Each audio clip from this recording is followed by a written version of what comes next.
Okay, well, first of all, I think in order to get your head around the idea of putting together a TV show, I think it also applies for anything you're posting on social media, or any tribe that you're creating, or any community that you follow. Anybody who does sales will appreciate what it is that we're going to be talking about as well, because there's a diagram that I want to share with you. And this diagram has got three different circles, and you'll see it there. First one is your game. That's inner and outer game. The second one is audience expectations. And third one is the show. We're going to be dealing today with the audience and expectations. But just to explain this actual diagram before we move on, your game is your inner game, what you're thinking about you, what you're thinking about the world, the way that you connect with it, and what you're going to be doing in your show. The outer game is what comes from inside your brain and out of your mouth when you share it. The audience is what their expectations are of the world and what they want from you. And the show is the vehicle you put together and the objectives that you have that the show will get for you. So let's put this together. If you've got your game right, inner and outer, and if you know your audience, but you haven't got a show that's effective, it will be boring. If you've got your game together and you know a great show, but you haven't got an audience, then you'll get no views, as many people are not influential, no. And lastly, if you've got a great audience, who've got expectations and a fantastic show, but you haven't got your own act together, it will be a boring thing that nobody will pay attention to. That's why all three elements are important to get that gold star and have a really effective show. So with that in mind, I want to spend some time looking at the actual elements of your audience, because in order to get a global brand, it's important to understand that you're talking about a global audience. Now, for many people, that's a huge challenge. What does the rest of the world look like? How can I interact with them? Well, one of the beautiful things for me and for Ernesto and for the people who enjoyed the show is we stopped thinking about local a long time ago. We thought about who would want to have our content. Now, if we were doing this in a local bar or a local restaurant, yeah, we'd get some people coming along for a meetup. But doing it online, the numbers are bigger, and you can reach the people who really want to reach you as well. So why is it that many people don't consider or get the idea of working with other people around the world so wrong? Well, the very simple answer is a thing called the Mercatus Map. And we're going to share that with you right now. When you see the Mercatus Map, you'll understand that so many people had the wrong idea about the way the world has been shaped. We're going to show you a video actually to illustrate that. Watch this from one of my favorite shows of all time, The West Wing.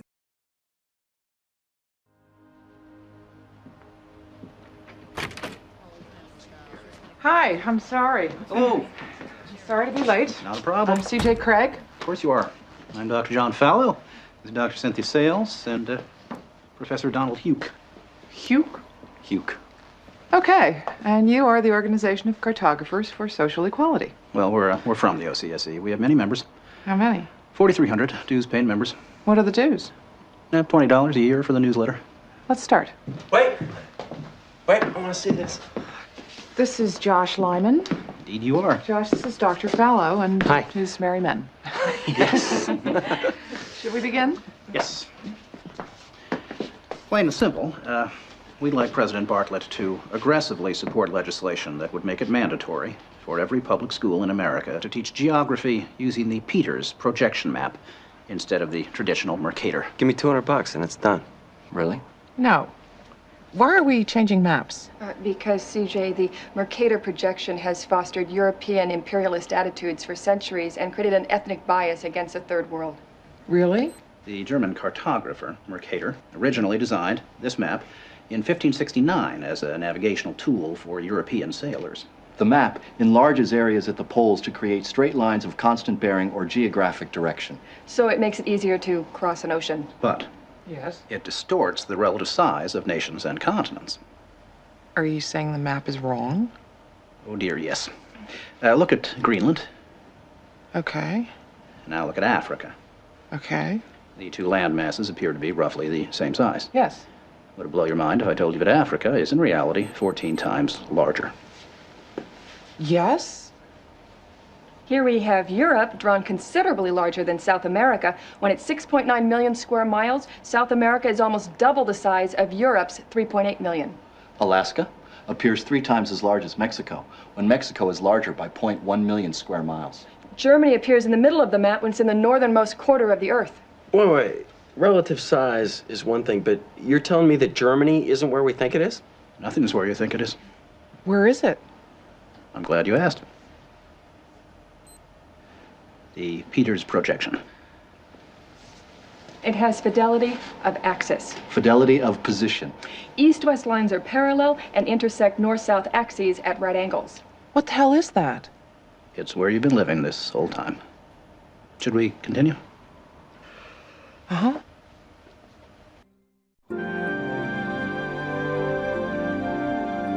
So, you're probably wondering what all of this has to do with social equality. No, I'm wondering where France really is. Guys, we want to thank you very much for coming in. Hang on, we're gonna finish this. Okay. What do maps have to do with social equality, you ask? She asked. Salvatore Natoli of the National Council for Social Studies argues, in our society, we unconsciously equate size with importance and even power.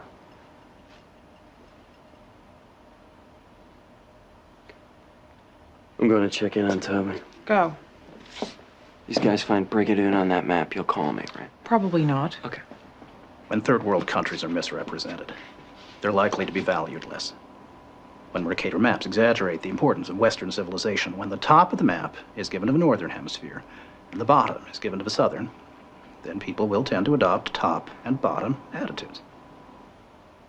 But wait, where else could you put the Northern Hemisphere but on the top?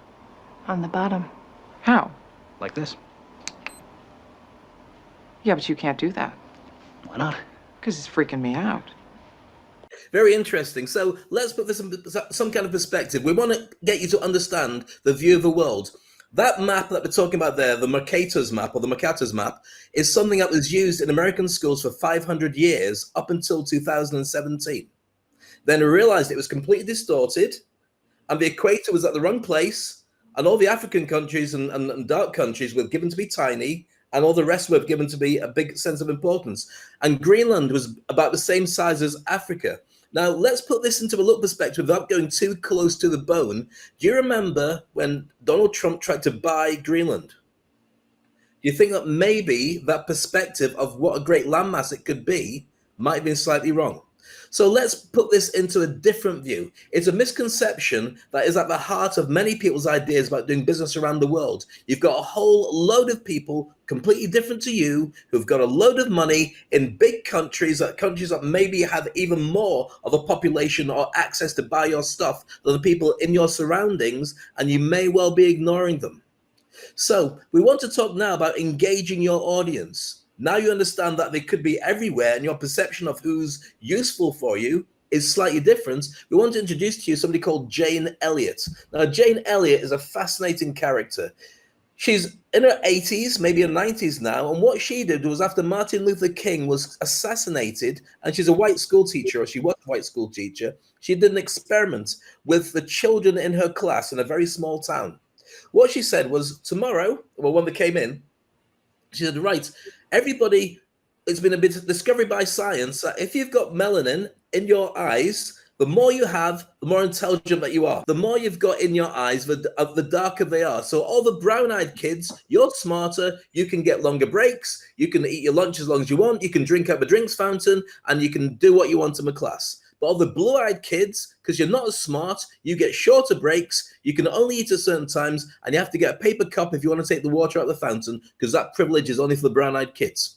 So she ran this for half a day, and the fights broke out, and even the kids turned around to her, and she had blue eyes, and said, Miss, that's why you're not the headmistress of this school, because you're not as smart, because you've got blue eyes. Later on in the day, she stopped that, and she let it go. The next Monday, when the kids came in, she said, there's been a breakthrough. It's not the ones with the dark eyes. It's the ones with the blue eyes that are the smartest. So she swapped the whole thing around. But the big difference was the blue-eyed kids, because they'd experienced what it's like to be hurt, were no longer nasty to the brown-eyed kids because they got it. Now, I won't go too far into this story. She's fascinating. All I will say is that when she went on TV and shared this across the world, when she came back, her kids got beaten up. And she was told by her school teachers and by half the town, how dare you make the kids feel inferior. Now, you're going to get a chance to see her in action, and you realize what an incredible firecracker Jane Elliott is with this next clip. I watched my students become what I told them they were.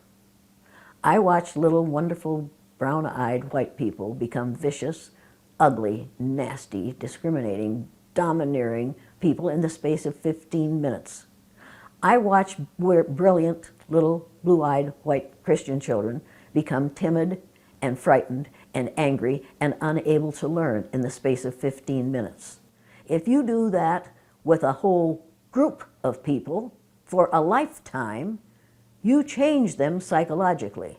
You convince those who are analogous to the brown-eyed people that they are superior, that they are perfect, that they have the right to rule. Did you learn anything this morning? I think I learned from the experience of feeling like I was in a glass cage and I was powerless. I realized this morning that there were very few times in my life that I've ever been discriminated against, very few. And you convince those who take the place of the blue-eyed students that they are less than. How did they feel yesterday? Down like a dog on a leash. If you do that for a lifetime, what do you suppose that does to them? You find out that there are people of color who refuse to live down to our expectations of them. I'm now watching, at the national level, that exercise that I did based on eye color being reenacted in the government of the United States of America. I've done this with people of all ages for the last 50 years. Now think about that.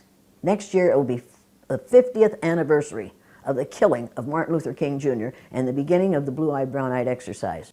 When are we going to learn? When are we going to put a stop to this? White people's number one freedom in the United States of America is the freedom to be totally ignorant about those who are other than white. We live in the land of the free and the home of the brave. White people are the free, and people of color have to be brave. I want this situation to change. I want it to be such that no black person has to have courage to get up in the morning, any more than I, as a white person, have to have courage to get up in the morning. This is the most important book you or I or anybody else will ever read. I'm an educator. Every educator should refuse to perpetuate the myth of white superiority. There's only one race. It's the human race. I have been practicing cultural understanding, and basically trying to put myself in somebody else's shoes every single time. And sometimes it's very difficult, and it is true. I mean, I would never be able to see the world the way that you see it.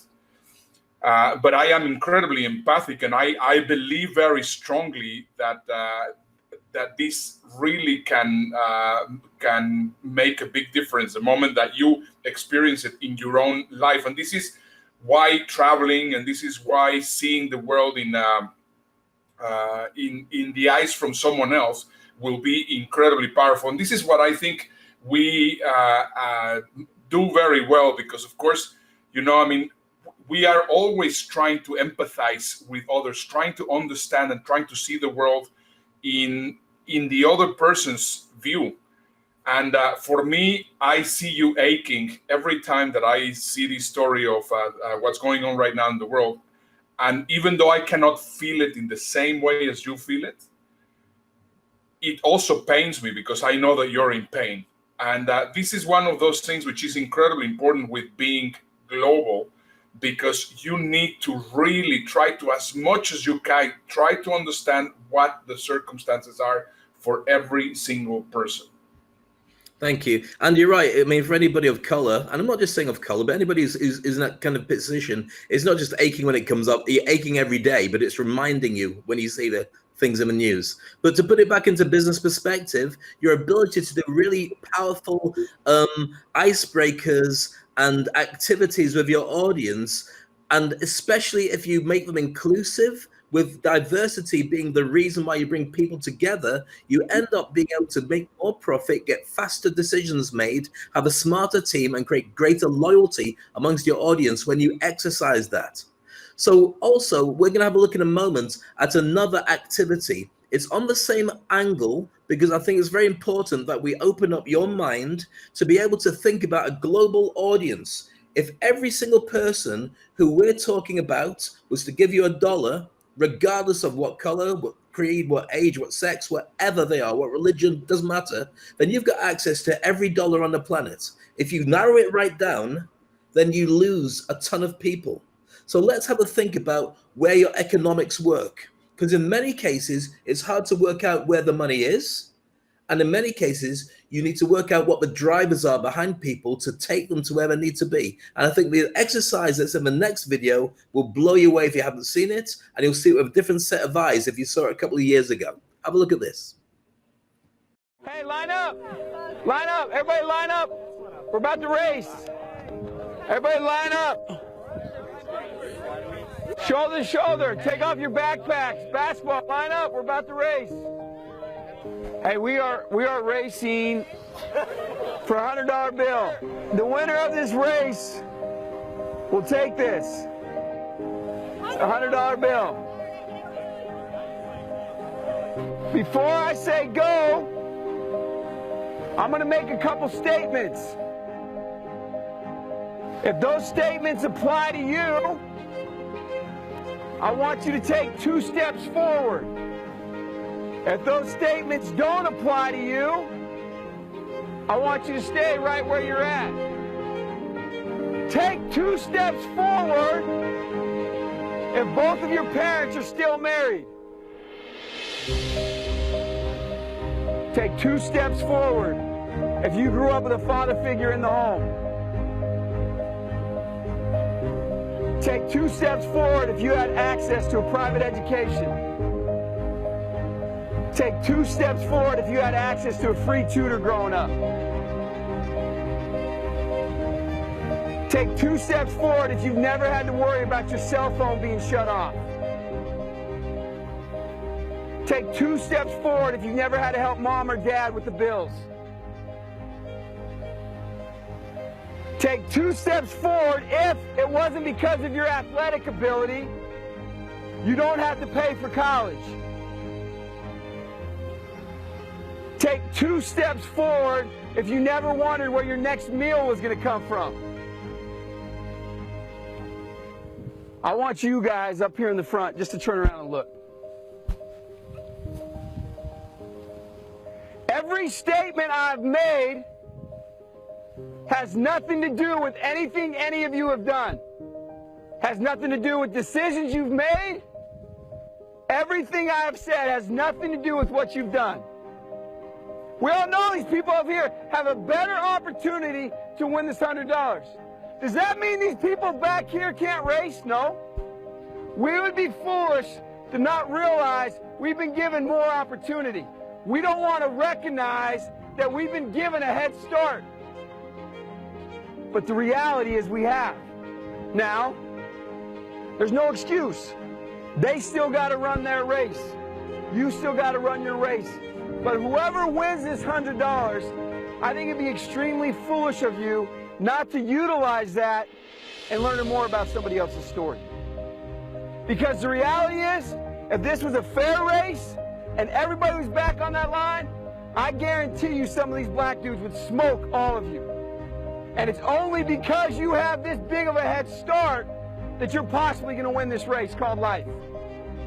That is a picture of life, ladies and gentlemen. Nothing you've done has put you in the lead that you're in right now. When I say go, on your mark, get set, go!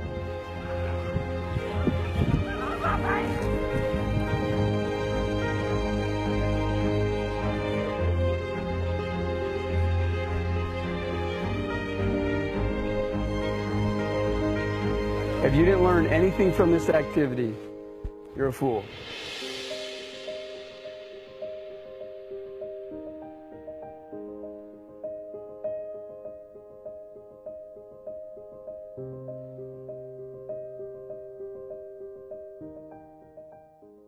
So there you go. Really powerful video. And we're talking about the marketing. We're talking about creating a relationship with the market and knowing your audience. What we're talking about as well about creating change is why would the kids at the front who have the privilege actually do anything about giving an opportunity for the people behind them to get that $100 when they know it's in front of them, it's their right at the front to get it. That's why when we talk about Black Lives Matter versus All Lives Matter, so many people are reluctant to accept it. Yeah. Now, this is part of the overall picture. There's one more video we're going to go to in a moment. And with that video, I want this, the thing is, we've looked at why the world is different. We've looked at the money that's available. We've looked at the ways of engaging people, and we've looked at the dynamics and economics of every society. And what you see in that group from America is different in every other country. It can be reversed depending on the country and the caste system, and it happens everywhere. But the one thing I want to think about is that right now, everyone's still obsessed, and I see speakers do it all the time, politicians all the time, thinking it's all about you. If you really want to make an impact, you really want to be financially successful, emotionally successful, and get something out of your life, you've got to change it around and realize it's not about you, it's about them. In order to understand them, everything we've shown you so far isn't enough. We want to go even deeper inside an average audience and share with you the dynamics and an understanding of what's going on. Before we show you this video, let me just quickly say, we'd love to have your comments. We'll be reviewing your comments and chatting to Tizia in a moment as well to see what her thoughts are. But before that, just watch this video about the idea of being put into a box. It's so easy to place people in boxes, drawing lines, creating sides. There's us, and there's them. Those we feel comfortable around, and those we don't. There are those of us with many chapters, and those just starting their own stories. There's the well-to-do, and those doing what they can. There are those we share something with, and those we don't seem to share anything with. Welcome, and thank you for coming today, guys. Today I'm going to be conducting an experiment where I'll ask you a series of questions. Now, these questions will be very personal questions, and for us to get a true result, I need you to be completely honest with how you respond. The first question I have is, who in here was the class clown?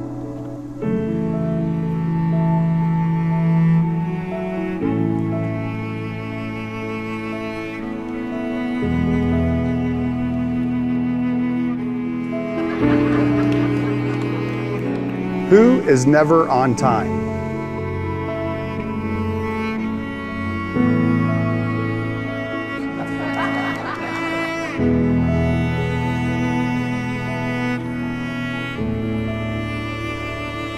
And then there's us. We who have tattoos.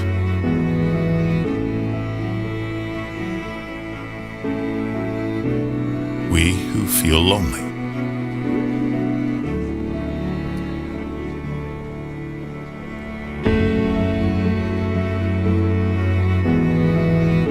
We who have been bullied.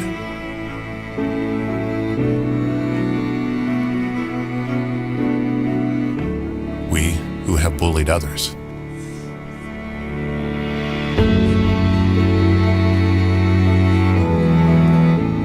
We who are madly in love.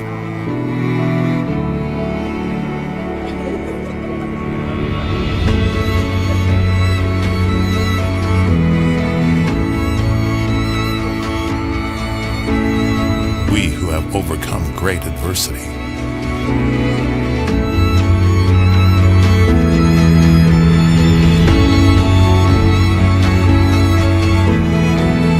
And there's the lucky ones, whose team won the championship this year.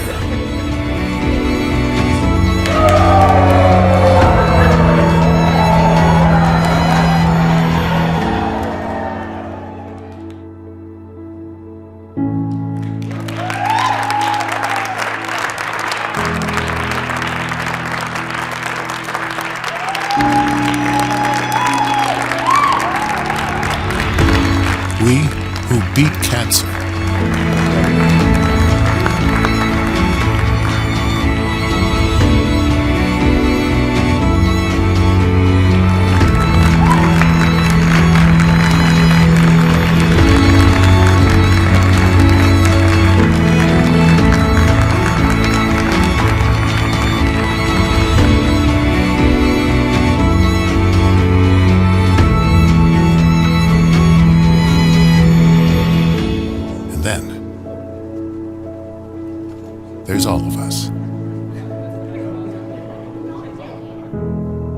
created in the image of God.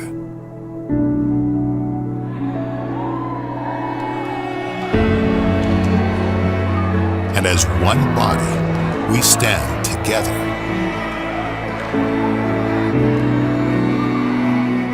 united as one under His grace.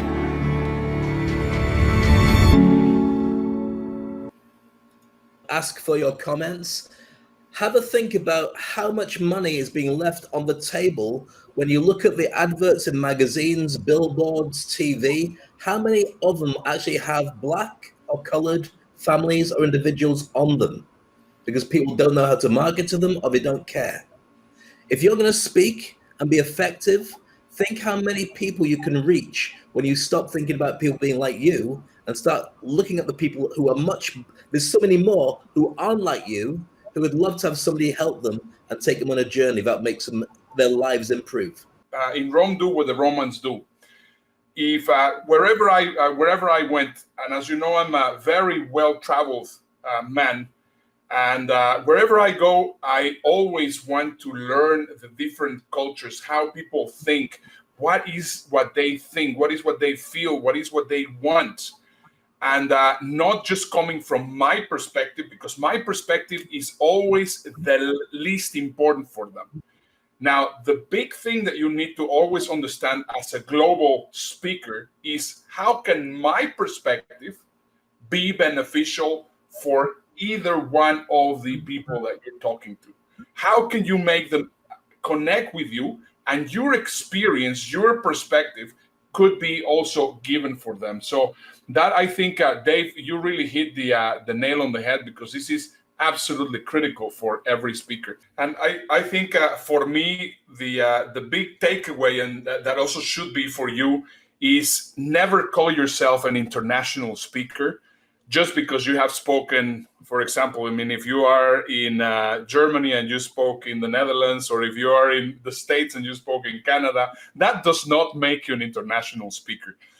If you want to call yourself an international speaker, you need to be somebody that has really taken a trip overseas and spoken and understood the culture. But right now, as we cannot travel, you have to think yourself global, and you need to start thinking, well, you know, whatever is happening in America might be completely irrelevant to someone else, and start thinking how they think, start interacting, start getting, for example, right now, I got an invitation that you, Dave, shared from a guy, I think his name is Faisal. I think he's based in Dubai. I do not know where he's from, but I want to be sure that I connect with those audiences. I want to be sure that I connect with audiences which are completely different to me, so that I can get into that catharsis, I can get into that change and start seeing the world from someone else's view. Right now, what's going on with the Black Lives Matters makes me really sad, because, of course, until somebody like Dave tells you, well, you know, I've been suffering from this my entire life, we don't get to know that. And this is exactly the whole thing of the blue eye and brown eye experiment. It's until you don't feel it on your own skin that you don't get to see it. However, you can, if you see the pain, and I see the pain in many of my Black friends, I see the pain in Dave, which is one of my closest friends, it makes me really sad, because now I see things on his way of thinking. And that's exactly the point that you need to understand about making sure that you understand the world with someone else's point of view and not only your point of view. Absolutely. It makes economic sense. Forget everything else if you need to. It makes economic sense to be interested in other people, because then you can react, interact, and do business with them. If you have to take it at that level, take it at that level. The more you interact, the more you understand that the global planet has gone through the lockdown to be accessible by you. When you just change the filters you have over the way you see the world, then you can play a completely different game. Previously, it was all about locality. If you're a speaker, then you might get the chance to travel quite a lot or do international, but most of the time, it's your hometown that you're probably looking at doing business with. Online, you've gone from how many people in your hometown? If you're lucky, maybe 1 million people, to best part of 7 billion people, accessible, who can buy your stuff, watch your videos, do business with you, share your word, and make the world a better place. You have a responsibility as a speaker to start changing the world for the better. And if you don't do it in your 100 years on the planet, you've wasted them.